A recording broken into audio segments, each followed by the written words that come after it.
नमस्कार दोस्तों, स्वागत है आपका आज के मुख्य समाचारों में। जी हां दोस्तों, आपको यहां पर देखने को मिलेंगी सुबह से लेकर शाम तक की तमाम बड़ी खबरें मुख्य समाचार ब्रेकिंग न्यूज अपडेट्स के रूप में। तो चलिए दोस्तों, जान लेते हैं आज की पहली बड़ी खबर। यूपी पुलिस भर्ती में पूर्व अग्निवीरों को मिलेगा 20% आरक्षण, योगी सरकार ने जारी कर दिया आदेश। जी हां दोस्तों, उत्तर प्रदेश सरकार ने पुलिस में भर्ती को लेकर एक बड़ा फैसला किया है। अब प्रदेश पुलिस पीएससी, घुड़सवार, आरक्षी और फायरमैन की भर्तियों में पूर्व अग्निवीरों को 20% पदों पर आरक्षण मिलेगा। इस संबंध में प्रमुख सचिव गृह संजय प्रसाद ने आदेश जारी कर दिया। आदेश के अनुसार वर्ष 2026 और उसके बाद 4 साल की सेवा पूरी करके अग्निवीर योजना से बाहर आने वाले युवाओं को इस योजना का लाभ मिलेगा। चलिए दोस्तों, जान लेते हैं अगली खबर। राहुल गांधी बोले, बीजेपी ने महाराष्ट्र में चोरी से चुनाव जीता, अब यही मैच फिक्सिंग बिहार में होगी। भाजपा बोली, राहुल की बातें शर्मनाक हैं। जी हां दोस्तों, कांग्रेस नेता राहुल गांधी ने नवंबर 2024 में हुए महाराष्ट्र विधानसभा चुनाव को लेकर भाजपा पर सीधा आरोप लगाया है। उन्होंने कहा है कि इस चुनाव में मैच फिक्सिंग की गई थी, जिसमें पहले से भाजपा की जीत तय करने की पूरी कोशिश की गई। राहुल गांधी ने शनिवार को अखबार द इंडियन एक्सप्रेस में लिखे एक लेख में कहा कि भाजपा और उसके सहयोगियों ने चुनाव जीतने के लिए 5 स्टेप की प्लानिंग की थी। उन्होंने यह भी कहा कि महाराष्ट्र की तरह मैच फिक्सिंग अगली बार बिहार में होगी, फिर किसी भी राज्य में जहां भाजपा हारती दिख रही है वहां भी होगी। भाजपा ने राहुल गांधी के आरोपों को शर्मनाक बताया है। चलिए दोस्तों, जान लेते हैं अगली खबर। एलोन मस्क के साथ विवाद के बाद टेस्ला कार बेच सकते हैं डोनाल्ड ट्रंप, 3 महीने पहले खरीदी थी। रूसी नेता बोले, जरूरत पड़ी तो एलन को शरण देंगे। जी हां दोस्तों, अरबपति एलन मस्क के झगड़े के बाद अमेरिकी राष्ट्रपति डोनाल्ड ट्रंप अपनी टेस्ला कार बेचने पर विचार कर रहे हैं। व्हाइट हाउस के एक अधिकारी ने न्यूयॉर्क टाइम्स को यह जानकारी दी। यह वही टेस्ला कार है जिसे ट्रंप ने 11 मार्च को एलन मस्क को समर्थन दिखाने के मकसद से खरीदा था। तब टेस्ला का दुनिया भर में बहिष्कार हो रहा था, लेकिन डोनाल्ड ट्रंप यह दिखाना चाहते थे कि वे एलन मस्क के साथ मजबूती के साथ खड़े हैं। चलिए दोस्तों, जान लेते हैं अगली खबर। उत्तराखंड में हेलीकॉप्टर की सड़क पर इमरजेंसी लैंडिंग, पीछे का हिस्सा कार पर गिरा, पायलट समेत 6 यात्री थे सवार।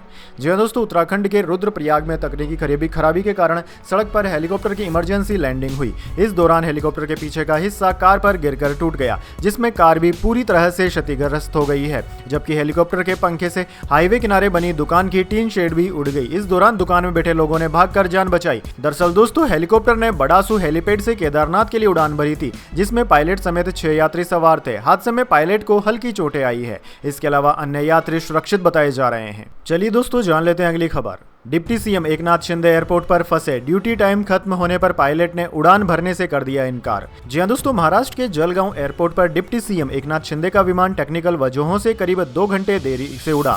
उनका विमान शुक्रवार को दोपहर 3:45 पर पहुंचना था, लेकिन वे शाम 6:15 पर जलगांव एयरपोर्ट पर उतर सके। फिर उन्होंने जलगांव से मुक्ताई नगर सड़क के रास्ते से जाना पड़ा, जहां उन्होंने संत मुक्ताई की पालकी यात्रा में भाग लिया और मंदिर में दर्शन किए। वहीं दोस्तों, रात 9:15 पर जब वे वापस जलगांव एयरपोर्ट पहुंचे तो विमान के पायलट ने विमान उड़ाने से इनकार कर दिया। पायलट ने ड्यूटी के घंटों का हवाला देते हुए कहा कि मैं उड़ान नहीं भर सकता हूं।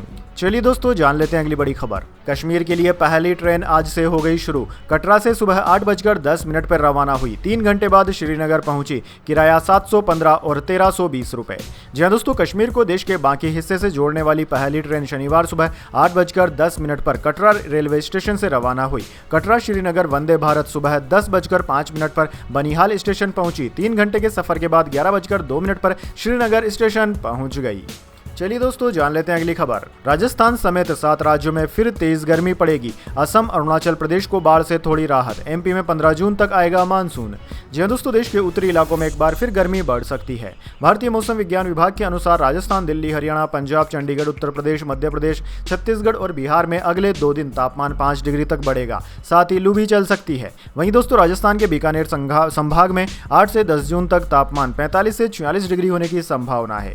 कुछ स्थानों पर लू चल सकती है, साथ ही 30 से 40 किलोमीटर प्रति घंटे की रफ्तार से धूल भरी हवाएं भी चल सकती है। चलिए दोस्तों, जान लेते हैं अगली खबर।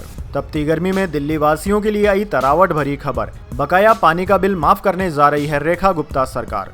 जी हां दोस्तों, बड़े पानी के बिलों से परेशान दिल्ली वालों को अब रेखा गुप्ता सरकार एक बड़ी राहत देने जा रही है। दरअसल दोस्तों, दिल्ली सरकार अगले कुछ दिनों में पानी के बढ़े हुए बिल माफ करने जा रही है। दिल्ली सरकार के जल मंत्री प्रवेश साहिब सिंह वर्मा ने आज तक को बताया कि सरकार जल्द ही डोमेस्टिक बिल में लेट पेमेंट सरचार्ज माफ करने वाली है, जिसमें बिल पर करीब 80% से 90% छूट दी जाएगी। चलिए दोस्तों, जान लेते हैं अगली खबर। श्रीनगर में जामा मस्जिद लगातार 7वें साल बंद। सीएम उमर बोले, अपने लोगों पर भरोसा करना होगा। महबूबा ने पूछा, सब ठीक है तो ताला क्यों? दरअसल दोस्तों, देश भर में कल ईद उल अजहा यानी कि बकरी ईद मनाई गई। पहलगाम आतंकी हमले के बाद जम्मू कश्मीर में भी लोगों ने मस्जिदों में नमाज अदा की। हालांकि श्रीनगर की जामा मस्जिद लगातार 7वें साल ईद उल अजहा पर बंद रही। 2019 में आर्टिकल 370 हटने के बाद सुरक्षा कारणों से जामा मस्जिद पर ताला लगा है। जम्मू कश्मीर के मुख्यमंत्री उमर अब्दुल्ला ने इस पर आपत्ति जताई। उन्होंने कहा कि मुझे जामा मस्जिद बंद रखने के फैसले का आधार नहीं पता, लेकिन हमें अपने लोगों पर भरोसा करना सीखना होगा। ये वही लोग हैं जिन्होंने पहलगाम हमले का विरोध किया था। केंद्र को ऐतिहासिक जामा मस्जिद में नमाज की अनुमति देने के बारे में सोचना चाहिए। चलिए दोस्तों, जान लेते हैं अगली खबर। महाराष्ट्र चुनाव फिक्सिंग के आरोप पर भड़क गई बीजेपी। सीएम देवेंद्र फडणवीस बोले, राहुल गांधी को नींद से जागना ही पड़ेगा। जी हां दोस्तों, महाराष्ट्र चुनाव में फिक्सिंग के दावों पर सियासत गर्मा गई है। कांग्रेस नेता राहुल गांधी के बयान पर बीजेपी ने मोर्चा खोल दिया। देवेंद्र फडणवीस ने राहुल गांधी पर तंज कसा और वोटर्स का अपमान करने का आरोप लगाया। फडणवीस ने कहा कि राहुल गांधी ने बिहार चुनाव से पहले ही हार मान ली है। वहीं एनसीपी ने कहा कि इतने बड़े पद यानी कि लोकसभा में नेता, विपक्ष पर बैठे नेता अगर हल्की बातें करेंगे तो समझ नहीं आता कि उनके दिमाग में क्या है। चलिए दोस्तों, जान लेते हैं अगली खबर। बिलावल से बोले अमेरिकी सांसद, जैश-ए-मोहम्मद को खत्म करो। डॉक्टर आफरीदी को भी रिहा करने को कहा। आतंकी लादेन को पकड़ने में मदद की थी। जी हां दोस्तों, अमेरिकी सांसद ब्रैड शर्मन ने बिलावल भुट्टो से आतंकी संगठन जैश-ए-मोहम्मद को पूरी तरह से खत्म करने को कहा है। उन्होंने कहा है कि पाकिस्तान में धार्मिक अल्पसंख्यकों की सुरक्षा सुनिश्चित करने के लिए सरकार को हर संभव प्रयास करने चाहिए। इसके साथ ही शर्मन ने पाकिस्तान से ओसामा बिन लादेन का पता लगाने में अमेरिका की मदद करने वाले डॉक्टर शकील आफरीदी को रिहा करने को कहा है। ऑपरेशन सिंदूर के बाद भारत की कॉपी करते हुए पाकिस्तान ने भी 5 देशों में अपना डेलीगेशन भेजा है। इनमें एक डेलीगेशन का नेतृत्व बिलावल भुट्टो कर रहे हैं। चलिए दोस्तों, जान लेते हैं अगली बड़ी खबर। 11 साल में 27 करोड़ भारतीय अत्यधिक गरीबी रेखा से बाहर निकले। वर्ल्ड बैंक ने कहा, भारत में एक्सट्रीम पॉवर्टी 27.1% से घटकर 5.3% पर आई। जी हां दोस्तों, भारत में 11 साल में 269 मिलियन यानी कि करीब 27 करोड़ लोग एक्सट्रीम पॉवर्टी यानी कि अत्यधिक गरीबी से बाहर निकले हैं। यह बात वर्ल्ड बैंक ने अपनी एक रिपोर्ट में कही। दरअसल दोस्तों, वर्ल्ड बैंक के लेटेस्ट आंकड़ों के अनुसार एक्सट्रीम पॉवर्टी रेट 2011-12 में 27.1% से घटकर 2022-23 में केवल 5.3% रह गई है। वहीं दोस्तों, 11 साल में अत्यधिक गरीबी में रहने वाले लोगों की संख्या 344.47 मिलियन यानी कि 34.44 करोड़ से घटकर 75.24 मिलियन यानी कि 7.52 करोड़ रह गई है। इस हिसाब से देखा जाए तो 269 मिलियन यानी करीब 27 करोड़ लोगों को अत्यधिक गरीबी से बाहर निकाल लिया गया है। चलिए दोस्तों, जान लेते हैं अगली खबर। 24 घंटे में कोरोना के 391 नए मामले आए। केरल और गुजरात में सबसे ज्यादा मरीज मिले। 5755 एक्टिव केस, 59 की गई जान। जी हां दोस्तों, देश में कोरोना वायरस के मामले तेजी से बढ़ रहे हैं। पिछले 21 दिनों में एक्टिव केसों की संख्या में 62 गुना की बढ़ोतरी हुई। 16 मई को देश भर में कोविड के 93 एक्टिव केस थे, जिनकी संख्या अब तक 5755 पर पहुंच गई है। केंद्र सरकार के अनुसार बीते 24 घंटे में 391 नए मामले सामने आए हैं। इनमें से 230 केस केरल के और गुजरात से हैं। वहीं दोस्तों, मौत का आंकड़ा बढ़कर 59 पहुंच गया है। 6 जून को 4 और मरीजों की जान चली गई। चलिए दोस्तों, जान लेते हैं अगली खबर। कर्नाटक स्टेट क्रिकेट एसोसिएशन के सचिव और कोषाध्यक्ष का इस्तीफा। बेंगलुरु भगदड़ मामले की नैतिक जिम्मेदारी ली। हादसे में 11 लोगों की मौत हुई थी। जी हां दोस्तों, Karnataka state cricket association KSCA के सचिव ए शंकर और कोषाध्यक्ष ES जयराम ने इस्तीफा दे दिया है। दोनों ने रॉयल चैलेंजर बेंगलुरु RCB के विक्ट्री सेलिब्रेशन के दौरान मची भगदड़ की नैतिक जिम्मेदारी ली। शंकर और जयराम ने संयुक्त बयान में कहा कि पिछले 2 दिनों में हुई अप्रत्याशित और दुर्भाग्यपूर्ण घटनाओं की वजह से हम यह बताना चाहते हैं कि हमने KSCA के सचिव और कोषाध्यक्ष के रूप में अपने अपने पदों से इस्तीफा दे दिया। हालांकि हमारी भूमिका बहुत सीमित थी। चलिए दोस्तों, जान लेते हैं अगली खबर। कोटा में महिला मैनेजर ने बैंक से 4.58 करोड़ की धोखाधड़ी की। बुजुर्ग ग्राहकों को बनाया निशाना। जी हां दोस्तों, कोटा शहर के श्रीराम नगर स्थित ICICI बैंक में एक चौंकाने वाला धोखाधड़ी का मामला सामने आया है। यहां की एक रिलेशनशिप मैनेजर साक्षी गुप्ता ने 43 ग्राहकों के 110 खातों से लगभग 4 करोड़ 58 लाख रुपए निकाल लिए। उसने यह रकम शेयर बाजार में निवेश की, जहां पर सारे पैसे डूब गए। दरअसल दोस्तों, साक्षी गुप्ता ने यह धोखाधड़ी करीब 2.5 साल तक की। उसने बुजुर्ग ग्राहकों को निशाना बनाया जिनकी डिजिटल समझ कम थी। उनके मोबाइल नंबर बदल दिए ताकि ट्रांजैक्शन का अलर्ट न पहुंचे। साथ ही खातों के पिन भी बदल दिए गए। उसने ग्राहकों के डेबिट कार्ड और OTP का गलत इस्तेमाल कर पैसे ट्रांसफर किए थे। चलिए दोस्तों, जान लेते हैं अगली खबर। एलन मस्क ने डोनाल्ड ट्रंप के खिलाफ यौन शोषण वाली पोस्ट डिलीट की। पहले कहा था एपस्टीन फाइलों में ट्रंप का नाम, पोस्ट बुकमार्क कर लें। जी हाँ दोस्तों, टेस्ला के सीईओ एलन मस्क ने अमेरिकी राष्ट्रपति डोनाल्ड ट्रंप के नाबालिग लड़कियों के यौन शोषण में शामिल होने वाली पोस्ट सोशल मीडिया से हटा दी है। एलन मस्क ने गुरुवार को सनसनीखेज दावा करते हुए कहा कि डोनाल्ड ट्रंप का नाम जेफरी एप्स्टीन की फाइलों में शामिल है। एलन मस्क ने एक्स पर लिखा था कि अब बड़ा खुलासा करने का टाइम है। डोनाल्ड ट्रंप का नाम एप्स्टीन फाइलों में है, यही वजह है कि उन्हें सार्वजनिक नहीं किया गया। एक अन्य पोस्ट में कहा कि इस पोस्ट को भविष्य के लिए नोट कर लें, सच्चाई सामने आएगी। दरअसल दोस्तों, एप्स्टीन केस एक हाई प्रोफाइल क्रिमिनल मामला है जिसमें अमेरिकी अरबपति जेफरीज एप्स्टीन पर नाबालिग लड़कियों के यौन शोषण और तस्करी के आरोप लगे थे। इस केस में दुनिया भर के कई हाई प्रोफाइल लोगों के नाम सामने आए थे। इस मामले की परतें उस वक्त और खुली जब वर्जीनिया गिफ्रे नाम की महिला ने सच्चाई सामने आकर कई खुलासे किए। एप्स्टीन को वेश्यावृत्ति और नाबालिग को लालच देने के लिए दोषी ठहराया गया है। हालांकि कुछ सौदेबाजी के बाद उसे सिर्फ 13 महीने की हिरासत मिली, जिसमें वर्क रिलीज की इजाजत थी। चलिए दोस्तों, जान लेते हैं अगली बड़ी खबर।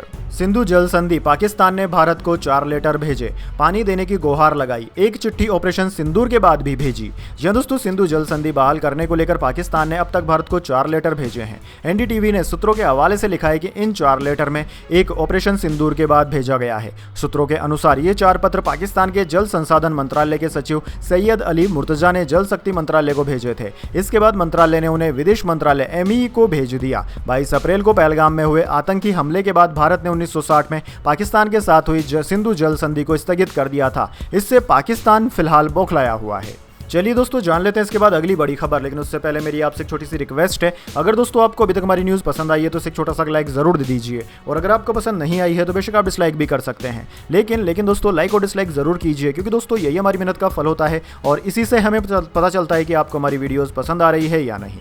तो चलिए दोस्तों, जान लेते हैं अगली खबर। इस हफ्ते सोने चांदी के दाम में रही तेजी। सोना 1790 रुपए बढ़कर 97,145 पर पहुंचा। चांदी 7,827 रुपए महंगी होकर 1,05,285 रुपए प्रति किलोग्राम पर पहुंची। जी हाँ दोस्तों, इस हफ्ते सोने और चांदी के दामों में बढ़त रही। Indian Boolean and jeweller association यानी कि IBGA की वेबसाइट के अनुसार पिछले शनिवार यानी कि 31 मई को सोना 95,355 रुपए पर था, जो कि अब 97,145 रुपए प्रति 10 ग्राम पर पहुंच गया।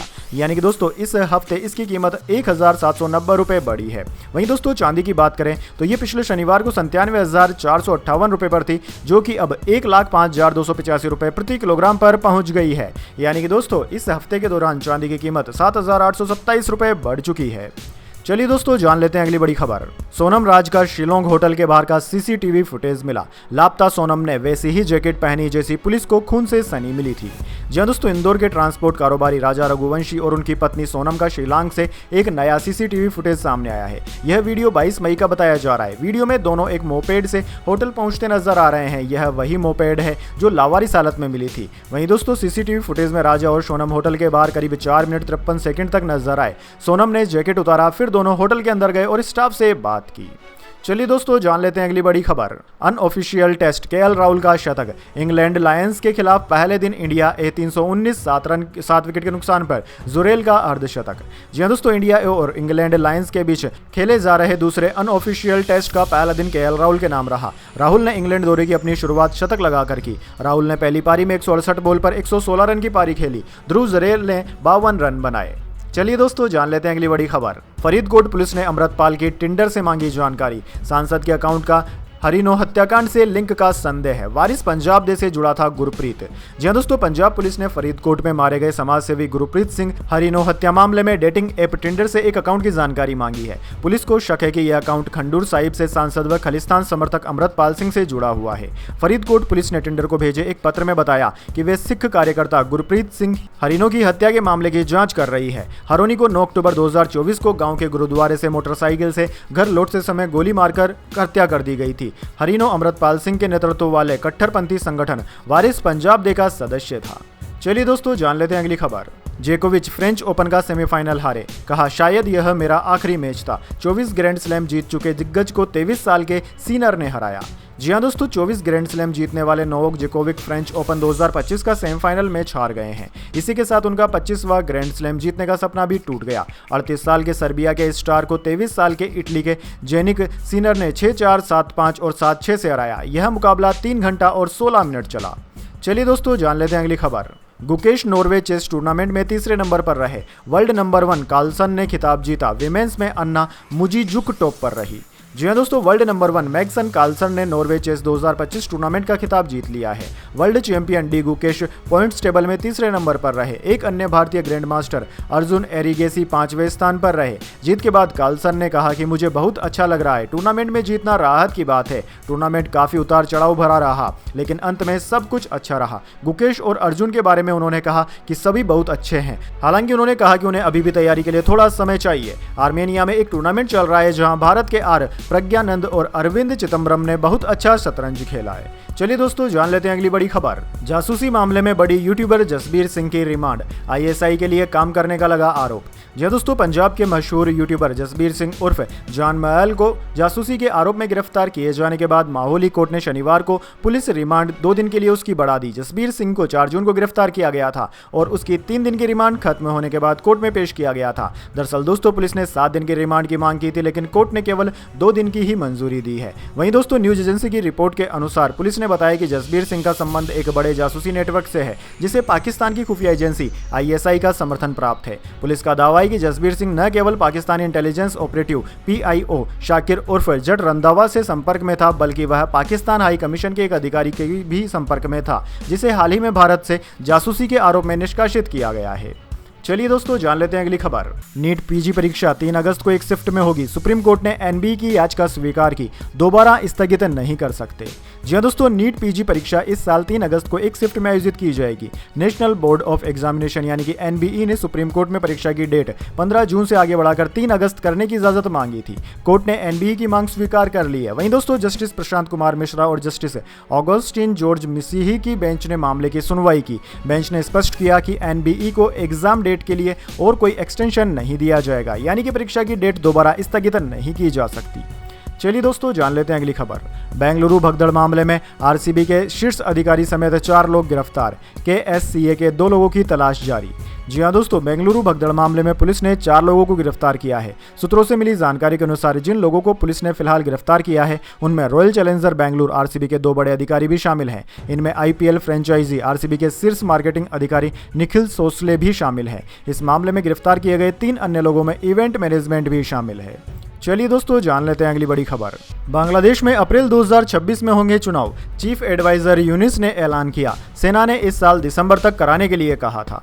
जी हाँ दोस्तों, बांग्लादेश में अप्रैल 2026 में आम चुनाव होंगे। अंतरिम सरकार में चीफ एडवाइजर मोहम्मद यूनिस ने शुक्रवार शाम इसका ऐलान कर दिया। दरअसल दोस्तों, ईद के एक दिन पहले राष्ट्र के नाम संबोधन में यूनिस ने कहा कि अगला आम चुनाव अप्रैल 2026 से पहले पखवाड़े में होगा। इसके लिए चुनाव आयोग बाद में विस्तार से एक रोड मैप पेश करेगा। दरअसल दोस्तों, यूनिस ने बताया कि अगले साल तक चुनाव के लिए जरूरी सभी रिफॉर्म पूरे कर लिए जाएंगे। पिछले साल अगस्त में शेख हसीना के तख्तापलट के बाद मोहम्मद यूनिस को ही अंतरिम सरकार का चीफ एडवाइजर बनाया गया था। तो दोस्तों, यह थी आज की तमाम बड़ी खबरें। इसके बाद दोस्तों बारी आती है आज के माइंड क्यूज क्वेश्चन की। जी हाँ दोस्तों, एक आसान से सवाल का जवाब देकर आप जीत सकते हैं एक सरप्राइज गिफ्ट हमारे यूट्यूब चैनल की ओर से। तो दोस्तों, आज का सवाल आपकी स्क्रीन पर आ चुका है।